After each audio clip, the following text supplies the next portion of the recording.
పూసంతైనా పుణ్యం చేసి ఉండకపోతే శివుడు పిలవడని సీతారామ శాస్త్రి గారు చెప్పారు. అలాగే నలుసంతైనా మంచితనం లేకపోతే ఎంతమంది ఎందుకు ప్రేమిస్తారు? ఇది బహుశా నిలువెత్తు మంచితనం అయి ఉంటుంది.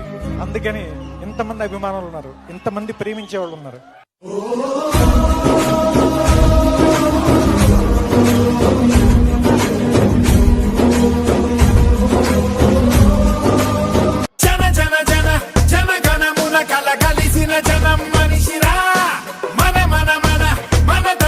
నిలబడగల నిజం మనిషిరా, నిశి ముసిరిన కలలను తన వెలుగుతో గెలిపించు ఘనుడురా, పడి నలిగిన బతుకులకొక బలమగు భుజమివ్వగలడురా.